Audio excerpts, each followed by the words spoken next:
This is Talk, the Home of Common Sense, for me, Julia Hartley-Brewer. Delighted to be welcome now to the show. Stephen Woolfe, former MEP, of course, and director at the Centre for Migration and Economic Prosperity, to talk about, well, why we can't stop those Channel boats. We saw almost 1,200 arrive on Saturday alone in 18 boats, a record so far for one day in just this year, but looking set to get some 50,000 crossing the Channel this year on current estimates. Let's talk about this with Stephen. Good morning. Welcome to the show.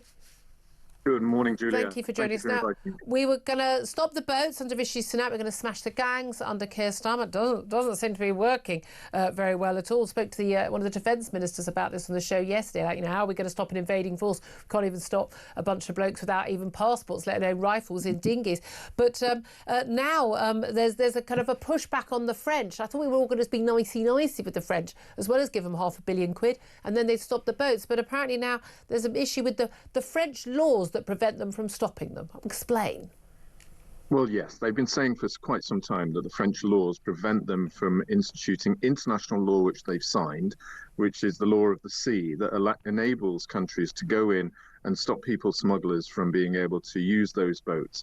And what they're saying is they've got a combination of their own equivalent similarities to human rights laws and also safety towards the employees that will prevent them from being able to go in and actually stop the boats. So they need to change some of their kind of constitutional laws and go through the courts in order to be able to do what we would normally require as a simple, sensible thing, which is, as your images are showing, pull those people back from dangerous boats.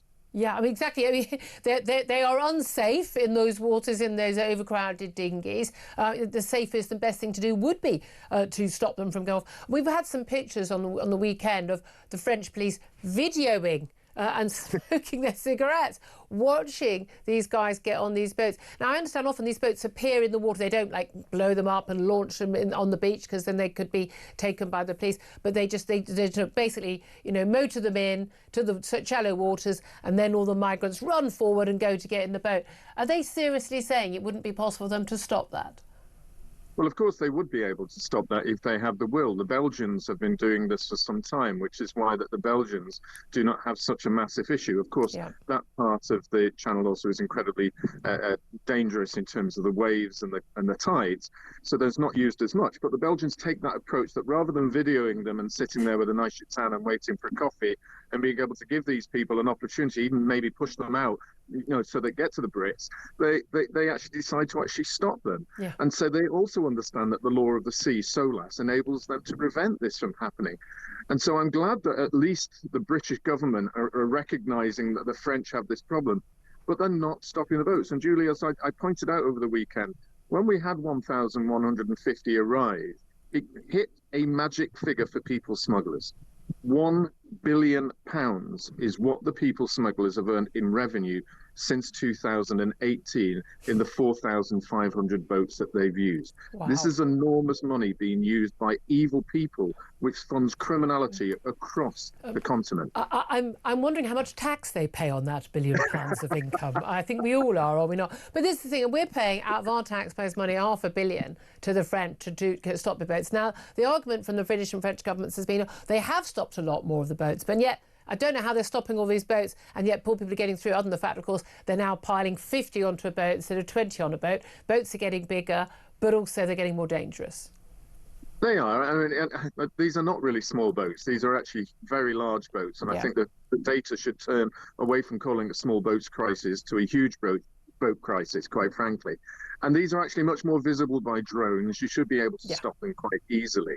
So that's one of the factors that they've got. And quite is actually astonishing about this is the lack of interaction between the police and our border forces on the boats. I do admit, and I will say, that the French are beginning to stop more of them early on. Yeah. And we used to get figures from the Home Office that showed exactly what they're doing. And all of a sudden that stopped. Funny that. When you look at the data, I don't see it anymore. And so it is not really very helpful to government say that we are working with the French and then remove the figures that prove that. Yeah, it would suggest that they're not. Here's the thing, though. If we do see crackdowns, as many European countries are talking about doing in terms of really tackling this issue and getting returns deals and the like, are not more of those migrants going to try and make their way to Britain? Well, there is an argument for that. The four top countries that receive the asylum seekers who are being run by these gangs from Afghanistan, Iran, and Iraq and Somalia actually are Italy, Germany, France, and the UK. And as you saw with the riots in Paris over the weekend, as a result of that, you're already seeing in Paris nearly 35% of Paris and 50% in certain of the areas that are controlled by people who are connected to the migrant crisis there. Yeah. So they have a massive problem, and it's in their interest to shove it to Britain. Absolutely. And again, as soon as they get on those boats, not our problem anymore. Sorry about the accent. Stephen Woolfe, always great to talk to you. I always worry the fact that Stephen Woolfe at the Centre for Migration and Economic Prosperity knows a heck of a lot more about this subject than any of the government ministers I've ever interviewed on it, which is a little bit of a worry, isn't it?